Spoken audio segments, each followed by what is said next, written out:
Mais uma salva de palmas para Jesus aí, então, bem forte. Amém? Glória a Deus. Glória a Deus. Você não fica muito longe para não ficar com frio, hein? Se quiser, chega mais para perto. Amém? Glória a Deus, gente. Que alegria, coisa boa. Tá aqui mais uma vez com essa série incrível que a gente tem trago toda quinta-feira. Série Milagres, quando o céu toca a terra.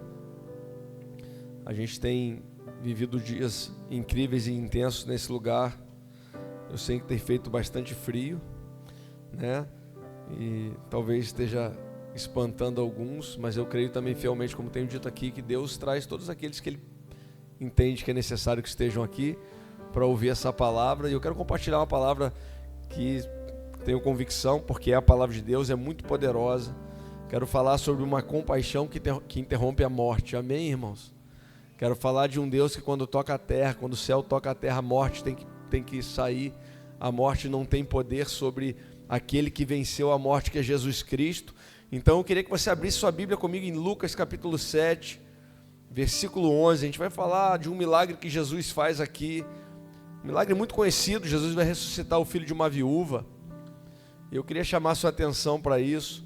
Queria que você entendesse isso de forma bem profética, como a gente tem feito toda quinta-feira aqui, tem declarado essa palavra de forma bem profética. Você que está em casa, que a sua mente seja renovada, que o seu espírito seja renovado do Senhor e que você possa receber essa palavra. Amém? Lucas capítulo 7, versículo 11 diz assim: pouco depois, Jesus foi para uma cidade chamada Naim, e os seus discípulos e numerosa multidão iam com ele. Ao aproximar-se do portão da cidade, eis que saía o enterro do filho único de uma viúva. Eu vou repetir: o enterro de um filho único de uma viúva. E grande multidão da cidade ia com ela. Ao vê-la, o Senhor se compadeceu dela e disse: não chore. Chegando-se, tocou no esquife, ou no caixão, ou na urna, dependendo da sua versão, e os que estavam carregando pararam. Então Jesus disse: jovem, eu ordeno a você, levante-se. O que estava morto sentou-se e passou a falar, e Jesus restituiu a sua mãe. Todos ficaram possuídos de temor e glorificaram a Deus, dizendo: grande profeta se levantou entre nós. Deus visitou o seu povo. Esta notícia a respeito de Jesus se espalhou por toda a Judeia e por toda aquela região. Amém? Irmãos, aquela mulher estava indo enterrar o seu único filho. Aquela mulher estava indo enterrar o seu único filho. Mas a verdade é que todos nós passamos por momentos nas nossas vidas em que às vezes a nossa percepção nos mostra que a única coisa que nos resta é enterrar os nossos sonhos, enterrar as promessas que Deus deu. Muitas vezes a nossa falta de paciência, muitas vezes a nossa fé não tão desenvolvida, muitas vezes essas coisas fazem com que a gente também passe a olhar para os nossos sonhos e pensar que a única coisa que pode fazer com eles é enterrá-los, porque eles não acontecem no tempo que a gente quer. Muitas vezes nós enterramos as nossas expectativas, enterramos as promessas que Deus nos entregou. Muitas vezes nós enterramos aquilo que um dia nos fez acreditar e levantar todas as manhãs. Essa é uma noite que eu não quero falar somente... Claro que a palavra fala sobre isso, mas eu quero trazer uma revelação sobre isso. Eu não quero falar sobre velório, eu quero falar sobre vida. Amém? Então você que está aqui essa noite, certamente Deus trouxe você aqui para te deixar uma palavra. Não enterre os sonhos que eu te dei.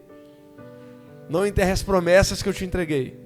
Não enterre, irmãos. Não enterre as expectativas que você sempre teve e que te fez levantar todas as manhãs. Não enterre a expectativa que fez você estar aqui essa noite. Não enterre a expectativa que faz você dobrar seus joelhos todos os dias e orar e clamar ao Senhor. Não enterre aquele zelo, aquele amor, aquela graça que você sente no seu coração pelo Senhor. Não enterre essas coisas. Não permita que essas coisas morram dentro de você. Amém? Por quê, pastor? Porque talvez a pior dor não seja a dor da morte de alguém, irmãos. E quando a gente perde alguém querido, a gente sente é doloroso, mas talvez essa não seja a pior dor. A pior sensação talvez seja perder a esperança. Porque durante a jornada da vida você vai perder pessoas. Eu já perdi pessoas queridas. A igreja acompanhou, 3 anos atrás eu perdi a minha mãe, 4 anos atrás perdi a minha irmã. Pessoas queridas que nós amávamos, irmãos. Dói, pastor? Claro que dói. A gente sente saudade? Ô irmão, claro que sente. Mas você sabe de uma coisa? Eu posso ter perdido a minha mãe, eu posso ter perdido a minha irmã, mas eu não perdi a esperança no meu Senhor.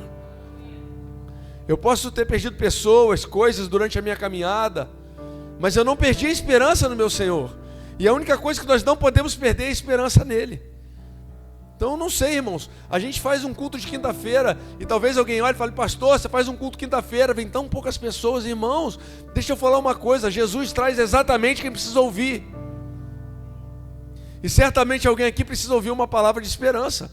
Precisa ouvir que quando Deus toca a terra, quando o céu toca a terra, através do Filho e hoje através de nós e do Espírito Santo que habita em nós, a morte tem que sair, irmãos, tem que se retirar. Em Lucas 7, nós encontramos uma mulher caminhando em direção a um cemitério. Talvez você tenha vindo para a igreja, mas talvez os seus sentimentos, a sua alma, esteja caminhando em direção a um sepulcro. De tristeza, de angústia, de dor, de falta de esperança. Mas existe uma boa notícia para mim e para você. Enquanto aquela mulher ia em direção ao sepulcro, o que ela não sabia é que o céu caminhava em sua direção. Então talvez você tenha saído de casa em direção à igreja, talvez as suas emoções, talvez você que está aí em casa, talvez você esteja com emoções agora, com sentimentos agora, que parece que estão levando você para um lugar de sepulcro. Mas se você está assistindo aí, ou se você veio aqui, escute uma coisa: existe um céu que está se movendo em sua direção. E é isso que te dá esperança. É isso que nos dá esperança. O reino de Deus, ele tem a capacidade de encontrar pessoas nos momentos mais obscuros das suas vidas, mais difíceis, irmãos. E aí o reino de Deus te encontra, a palavra de Deus te encontra. Por quê? Porque quando o céu toca a terra, a morte perde o direito de ter a palavra final. Quando o céu toca a terra, a morte perde o direito de ter a palavra final. E aqui existe um contexto que você precisa entender, que eu preciso entender. A palavra nos especifica algumas coisas importantes. Aquela mulher era viúva. E aquele era o único filho que ela tinha, assim nós lemos aqui. Na cultura judaica, viúva, irmãos, uma viúva, ela estava entre as pessoas mais vulneráveis da sociedade, sim ou não? Mas eu falo às vezes aqui, as pessoas romantizam o evangelho, irmãos. O que Paulo fala sobre as viúvas? Abre sua Bíblia em 1 Timóteo capítulo 5. Só vou ler um pedacinho. Para não te assustar muito, eu só vou ler um pedacinho. Porque se eu ler tudo, você vai falar: mas é isso? É isso. Para você entender quem é essa mulher que está indo enterrar o seu único filho. Paulo fala assim, ó: mas se alguma viúva tem filhos ou netos, que estes aprendam primeiro a exercer piedade para com a própria casa e a recompensar aos seus pais. Irmãos, às vezes as pessoas pedem auxílios, por exemplo, de alimento. Às vezes um filho vem pedir ajuda para que a gente dê assistência à sua mãe, por exemplo, com uma cesta básica. Isso está errado? Claro que não. Mas o filho trabalha, por que ele não provê para sua mãe? Não estou tirando a responsabilidade da igreja, mas estou falando que a palavra me ensina. Nós não podemos tirar a honra dos filhos poderem cuidar dos seus pais. Amém? Você está entendendo? Aquela mulher era uma viúva. Enquanto ela tinha filho, ela tinha alguém que provia o seu sustento. A palavra vai dizer assim, ó: que estes aprendam primeiro a exercer piedade para com a própria casa e a recompensar a seus pais, pois isto é aceitável diante de Deus. Aquela que é viúva de fato e não tem ninguém para cuidar dela, espere em Deus e persevere em súplicas e orações noite e dia. Depois, se você quiser continuar aí, Paulo vai te dar um certo apavoro quando você lê o que é viúva. Vai falar: gente, amém? Mas o que eu quero que você entenda aqui? Aquela mulher, irmãos, ela não tinha aposentadoria. Amém? Aquela mulher não tinha aposentadoria. Naquele tempo não tinha previdência social, irmãos. Aquela mulher não tinha segurança financeira. A proteção daquela mulher estava ligada à sua família. Naquele tempo, a proteção familiar, o sustento familiar, o sustento das pessoas estava ligado à família, ao provedor, ao marido dela, que tinha falecido. Afinal de contas, ela era viúva. Mas ela tinha um filho, mas um único filho. E agora ela estava indo enterrar a única coisa que dava uma esperança de sobrevida para ela. Por que isso é importante, pastor? Para você entender o cenário que ela estava vivendo. O cenário dela era terrível. Primeiro perde o marido, depois perde o filho. E agora essa mulher não tinha nenhum dos dois, irmãos. Ela não estava apenas enterrando um filho, ela estava enterrando todo o seu futuro, sustento, segurança, herança, sonhos. O seu amanhã estava indo em direção a um cemitério. Não tinha mais nada para ela. Ela estava enterrando a sua esperança e as suas expectativas de vida estavam sendo sepultadas. Mas perceba o que acontece. O que estava acontecendo naquele momento, irmãos. A gente leu aqui no capítulo 7, versículo 12, assim: ia sendo levado para fora o filho único de sua mãe, que era viúva. Perceba o peso dessa frase, filho único. De uma mulher viúva.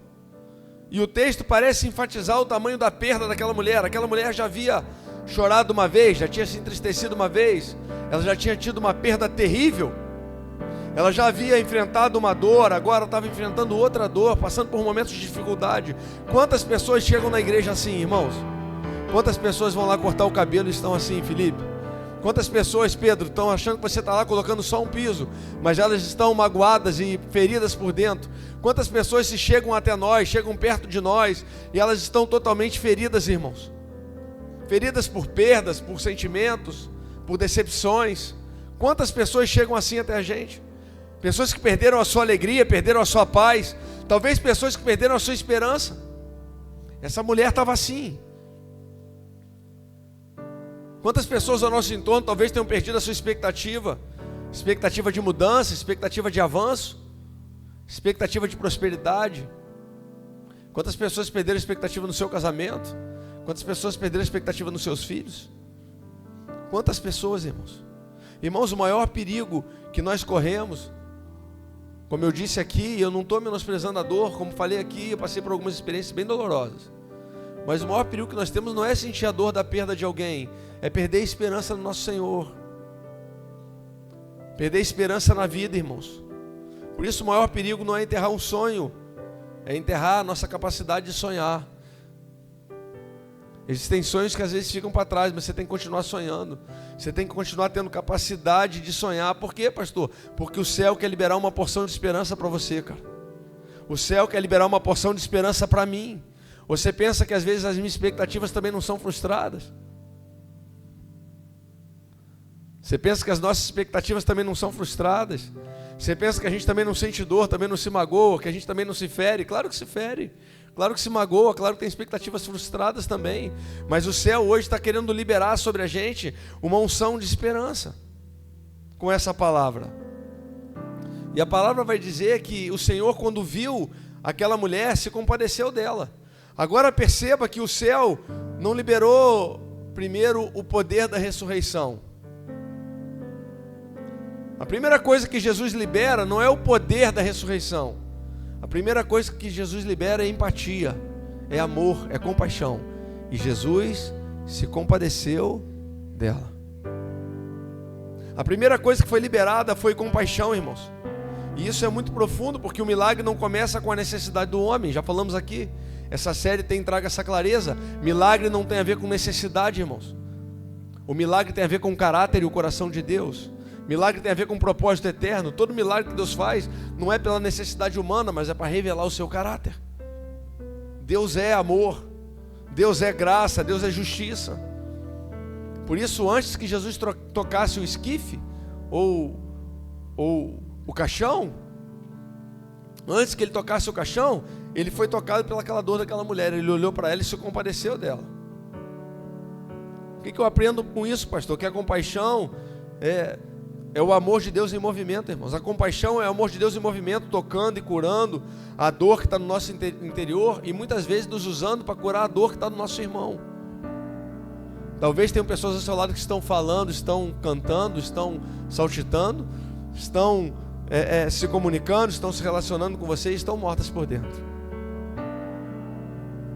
Talvez elas estejam esperando que o céu passe diante delas, toque a terra, passe diante delas e possa interromper aquele tempo de morte. Eu quero declarar sobre a sua vida que você é um profeta de vida e de esperança. Amém, meu irmão? Então, se em todo lugar que você for tiver um funeral passando, eu quero que você me entenda profeticamente. Em todo lugar que você for tiver um funeral passando, eu quero que você seja uma voz de vida que vai interromper a morte e trazer a vida de novo, trazer alegria de novo. Quando você traz vida, não é só vida, é alegria, é esperança. Amém?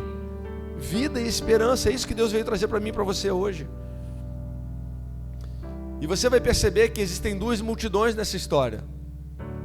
Existem duas multidões caminhando aqui. A palavra diz que Jesus era acompanhado pelos seus discípulos e por uma multidão. Mas a palavra também diz que Jesus caminhava com seus discípulos e uma multidão, e ele passou e uma multidão estava caminhando, acompanhando um velório, indo em direção ao sepulcro. Ou seja, haviam duas multidões, uma representava a vida, mas a outra representava a morte. Uma estava alegre, caminhando com o seu Senhor, e outra estava triste. Mas elas se encontram no portão da cidade. O que é o portão da cidade, irmãos? Portão da cidade é um lugar de autoridade. Sabe por que fala portão da cidade? Porque era no portão da cidade que os juízes, os homens conceituados, os homens detentores da lei, da palavra, iam tomar as decisões importantes. Era onde, pastor? Era no portão das cidades. O portão da cidade não era só lugar de entrada de pessoas, era um lugar que representava a autoridade espiritual. Isso eram os portões das cidades. E eles se encontram no portão da cidade. Que cena profética, irmãos. O reino de Deus se encontra naquele lugar com a dor das pessoas.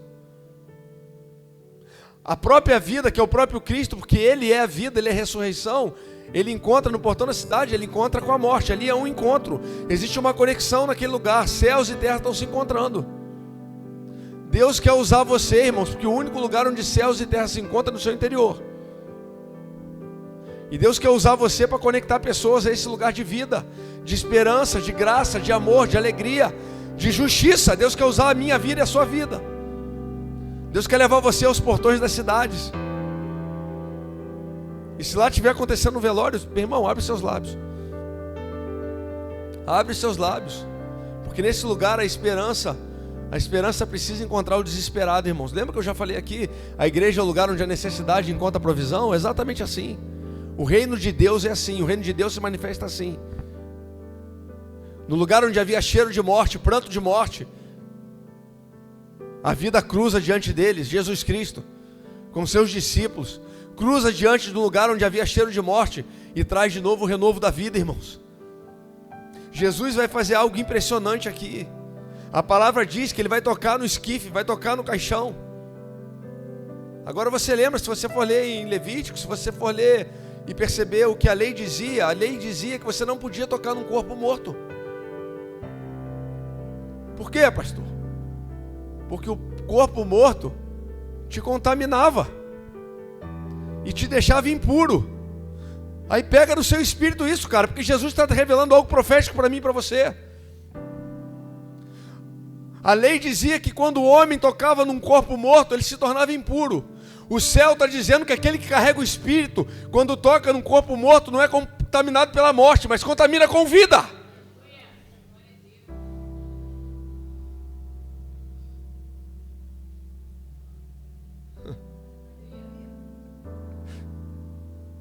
Cristo quer contaminar você com vida, cara. Cristo quer contaminar você com vida. As impurezas desse mundo não podem contaminar quem anda com a vida habitando dentro de si. Por isso Jesus cria essa conexão e nos ensina profeticamente. Por isso que Jesus toca. Jesus não precisava tocar, Ele toca para deixar claro. Fala, olha, eu estou tocando aqui porque eu sou a vida, eu sou a ressurreição, eu sou o pão da vida. E eu não posso ser contaminado pela morte, mas eu posso influenciar a morte a gerar vida. E é isso que está acontecendo aqui. A morte não contamina Jesus, porque quando o céu toca a terra, é a vida de Jesus que contamina a morte. É a vida de Jesus que contamina. Jesus não é contaminável. Então, se o Espírito Santo habita em você, se ele habita aí dentro, meu irmão, não importa se o lugar de fora está sujo, se está impuro, você não pode ser contaminado pela morte que está fora, você tem que contaminar a morte que está fora pela vida que habita dentro. O Espírito Santo habita aí. Você é um vaso de honra que carrega o Espírito Santo de Deus. O impossível é apenas uma realidade que ainda não foi tocada pelo reino, irmãos. Eu vou repetir, o impossível é apenas uma realidade que ainda não foi tocada pelo reino. O que tem de impossível na sua vida? O que tem de impossível na sua vida? Coloca diante de Deus, porque o impossível da sua vida é algo que a realidade de Deus ainda não tocou. Não existem lugares impossíveis, existem lugares onde a voz profética não se manifestou. E olha que o vale de ossos secos, a palavra diz que era um vale de ossos muito secos, sequíssimos. Ou seja, não tinha mais vida ali há muito tempo, não tinha mais nada. Tinham ossos secos. Jesus leva o profeta até aquele lugar e fala: ei, profetiza sobre esse lugar, porque não importa o que o mundo diz que tem morte, mas se os seus lábios proféticos disserem que tem vida, a vida vai ter que se manifestar nesse lugar, cara. Ah, meu Deus, a vida de Deus tem que se manifestar nesse lugar. Não existe lugar difícil, porque quando Jesus encontra a morte não tem outra escolha a não ser devolver a vida. Ele venceu a morte, irmãos. Não existe lugares ou situações impossíveis. O que existe é a ausência de vida, a ausência da voz profética.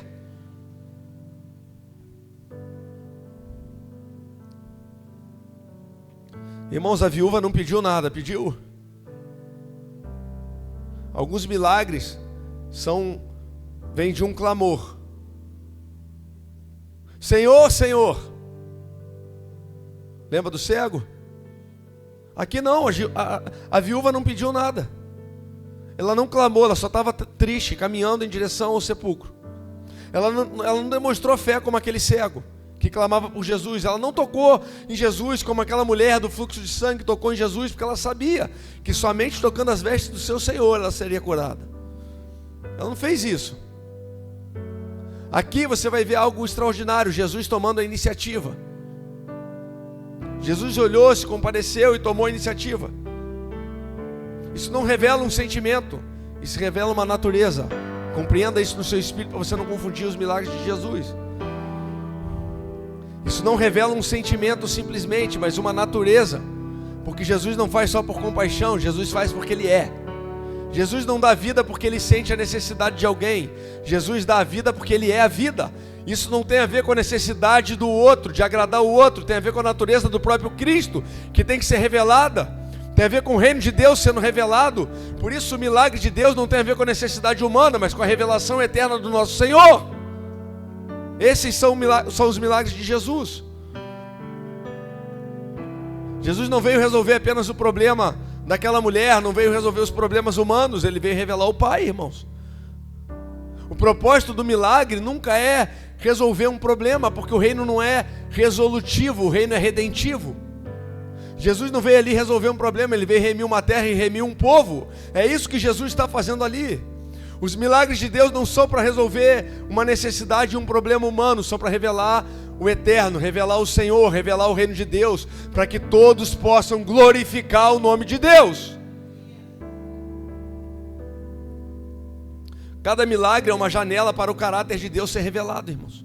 A ressurreição do filho da viúva não aconteceu apenas para aliviar uma dor. Amém? Pastor, mas a palavra diz que Ele se compadeceu. Sim, Ele se compadeceu, mas Ele não agiu por um sentimento. Jesus não ressuscitou o filho daquela mulher apenas para retirar uma dor momentânea dela.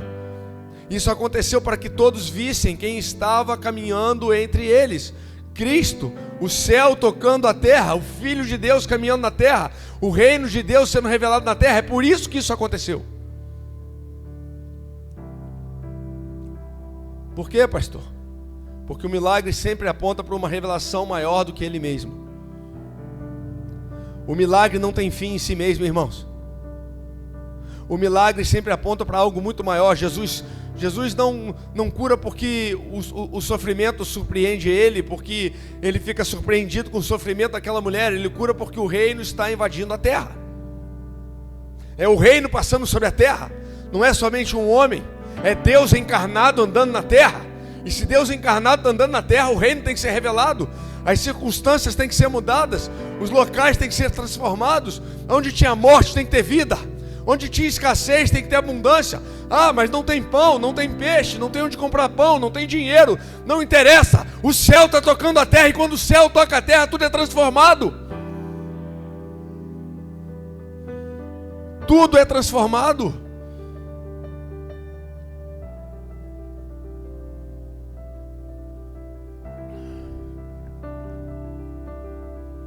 A compaixão é a linguagem pela qual o reino manifesta, mas o propósito é sempre eterno, irmãos. Sempre eterno. Não é apenas devolver um filho à sua mãe, é revelar que o Pai está restaurando tudo o que a morte tentou roubar na sua vida. Deixa eu falar uma coisa para você. Em nome de Jesus. Aqui eu não estou falando só de morte física, eu estou falando da morte dos sonhos, das promessas, da esperança, dos planos, dos projetos que você tem, que Deus te entregou. É disso que a gente está falando aqui. E o reino de Deus, ele se manifesta em mim e em você, para que essas coisas não sejam roubadas por um espírito de morte, que mata os seus sonhos, que mata a sua esperança, que mata e enterra, bota dentro do sepulcro as suas promessas. Não. O reino de Deus se manifesta para que todas essas coisas possam tornar a viver no seu interior. E eu creio que é por isso que você está aqui essa noite. O milagre não é destino, é apenas uma placa que aponta para o reino de Deus. O milagre não é o destino final, irmãos. Amém? O milagre não é, a sua busca final não é por um milagre. Meu irmão, isso é muito pouco. Pouco, pastor, o milagre é pouco, como destino sim. O milagre é uma ferramenta que revela o reino, que glorifica a Deus. Mas deve ser algo que vai impulsionar você a continuar vivendo e tendo esperança naquilo que Cristo falou. Ele não tem fim em si mesmo. Jesus não faz milagre para produzir admiração, irmãos. Ele faz para revelar o reino. Jesus não ressuscita aquele jovem, porque entre milhares de viúvas, essa era a que merecia mais compaixão de Jesus. Já pensou se a gente olhasse para Cristo e visse ele assim? Por que um é curado e outro não, irmãos? Por que tem gente agora nesse momento padecendo de dor, de enfermidade, e a gente ora para que sejam tocados e curados da sua dor, e isso não acontece? Se Jesus fosse assim, ele seria injusto, mas ele não é injusto. Por isso o milagre não é para tirar a dor momentânea, o milagre é para tirar a dor eterna. O milagre não é para salvar você de uma enfermidade momentânea, o milagre é para transformar você, transportar você para um lugar de eternidade. E aí não importa se tem dor, se não tem dor. Não, pastor, claro que não. Que Deus tire a sua dor, tire a sua enfermidade em nome de Jesus. Ele pode fazer isso. Mas o que importa não é o que eu estou sentindo. O que importa é quem está dentro de mim. O que importa é quem está comigo. O que importa é a presença de Deus. Porque eu não me movo por circunstâncias. Eu me movo por convicção e por fé. E eu tenho fé que se Ele falou que assim que Ele subiu e ascendeu os céus, Ele deixou o Espírito Santo que ia habitar em mim. Eu creio que o Espírito Santo habita em mim. Então, curando, não curando, tirando a dor, não tirando a dor, Deus continua sendo Deus. Ele não muda. Amém? Mas aqui Ele ressuscitou aquele menino. Para quê, pastor? Porque Ele queria revelar um reino. Ele o ressuscita porque naquele encontro o céu estava tocando a terra. E a terra precisa compreender o que é a manifestação do reino de Deus. E para um povo que era sensorial, como nós somos sensoriais, o que ele faz? Vou fazer alguns milagres caminhando sobre a terra. Eu vou impactar o povo com os milagres. Para quê, pastor? Você leu ali. Para que todos possam glorificar a Deus. Para que todos sejam impactados pela presença de Deus. Para que toda a honra e toda a glória seja devolvida a Deus. É por isso que essas coisas acontecem. No versículo 15 está escrito aqui: o que estivera morto sentou-se e começou a falar. E eu já estou encerrando, gente. Se o pessoal quiser subir, por favor, eu já vou encerrar por aqui. Presta atenção nisso para a gente encerrar. O que estivera morto sentou-se e começou a falar. Aquele jovem não recebeu apenas vida, ele recebeu a oportunidade de um futuro de novo. Aquele jovem agora tinha esperança de novo. Aquele que caminhava em direção ao sepulcro, agora estava sentado e estava falando. O que estava morto aí dentro precisa sentar e falar com você? O que tinha aí dentro que está morto? Qual foi a promessa que Deus te deu, que hoje está morta aí dentro, e que você precisa ouvir essa palavra de ressurreição, para que essas coisas possam voltar a viver e te dar esperança? É o que está assim na sua vida? Pois bem, essa é uma noite em que o céu está sendo conectado à terra e tocando a terra, para que você volte a ter vida e esperança de novo. Amém? Amém? Você crê nisso? Aquele jovem recebeu de novo um propósito, um destino, irmãos. Ei, você pode ter chegado aqui pensando que era o final da linha. Talvez tenha alguém aqui essa noite, e é fácil dizer isso no meio de 1000 pessoas, mas no meio de poucas pessoas é desafiador falar o que Deus está falando com a gente. Por quê, pastor? Porque no meio de 1000 certamente alguém vai receber aquilo, mas eu sei que alguém vai receber isso também. Talvez você tenha perdido a esperança. Deus trouxe alguém aqui essa noite certamente porque o coração está desesperançoso. Jesus está falando: eu vou levar você lá, porque eu vou cruzar o seu caminho essa noite mais uma vez. Ei, eu vou cruzar o seu caminho essa noite mais uma vez, e eu vou fazer exatamente como eu fiz com aquela viúva. Profeticamente eu vou tocar naquilo que está morto aí dentro, e vou trazer vida de novo. Eu quero profetizar sobre você. Fica de pé comigo. Fica de pé comigo no seu lugar. Deixa eu falar uma coisa para você, meu irmão. Não tenha vergonha não. Feche seus olhos, você que está aqui. Você que é igreja, feche seus olhos. Meu irmão, se você precisa de um toque de esperança, vem aqui na frente. Deus te trouxe aqui para isso. Deus trouxe você essa noite aqui porque Ele quer tocar em você. Ele quer tocar em algumas áreas dentro de você, no seu interior. Ele quer trazer esperança àquilo que estava morto. Aquele menino estava morto. Ei, já estava numa urna, num caixão. A palavra diz que Cristo então toca naquele lugar. E aquele menino senta, ele fala: ei, senta aí, cara, levanta. Deus está falando para algumas pessoas aqui essa noite: ei, eu trouxe você aqui porque eu quero levantar você de novo. Eu quero botar você erguido de novo. Existem promessas que morreram aí dentro, mas não morreram na eternidade. Existem planos que morreram aí dentro, mas não morreram na eternidade. E eu quero tocar em você essa noite. Ei, existe um sopro de Deus de esperança nessa noite. E você que entrou aqui sem esperança vai sair daqui renovado no Espírito.